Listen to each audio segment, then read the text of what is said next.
ببین فردا میگم گوش کن، فیلم من میخوای بگیری بگاش. فردا شب میری همون، سرتو با شامپو بچه میشوری،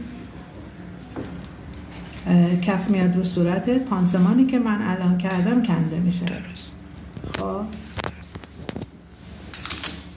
بعد از همون که اومدی بیرون 10 دقیقه کمپرس سرم داری. سرمتو میذاری داخل یخچال خنک میمونه. سرمتو میریزی روی گاز استریل، خیس میکنی، میذاری رو صورتت تا اینجا که مشکلی نداری. درسته؟ بعد برمیداری میندازیش بیرون، پانسمانتو شروع میکنی.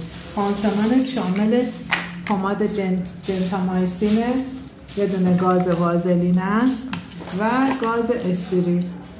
درسته؟ بعد روشو چسب میزنی که به اول وازلین رو میزنم، بعد اونو بکشم روش. میریزی رو صورتت. آره. یه دونه گاز وازلین رو باز میکنی میذاری روش.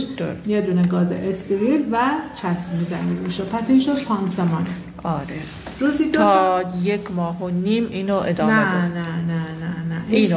اینو تا 1 ماه و نیم. این 3 روزه. خب این 3 روزه. فردا این 1 ماه. پنجشنبه، جمعه و شنبه 2 بار صبح و شب پانسمانتو عوض میکنی، همون میری، دوش میگیری، کمپرس میکنی.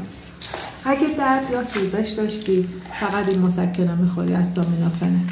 خب اینو فقط روزی 3 روز بیشتر نمیخوری، یعنی پنجشنبه، جمعه و شنبه روزی 2 تا. مال انعقاد خونه، یعنی خون از صورت نیاد. اضافیشو نمیخواد بخوری. اینو روزی 2 تا میخوری با معده پر، مال لک شدن صورت. اینو بخوری پوستت لک نمیشه. تا چند روز؟ اینو بخور تا تمام شه. آنتی بیوتیکات هم تا آخر میخوری، هر 12 ساعت تا وقتی تمام شه. آره. میگم که پمادات اینطور رو اینا رو برید میرین سر ترمیم کننده ها. استراحت حامدتو از روز یک شنبه به مدت 10 روز نوشتم اینجا. خب صبح و شب میزنی. خب از روز 11 استراحت درمتو میزنی. تا چقدر؟ میزنی تا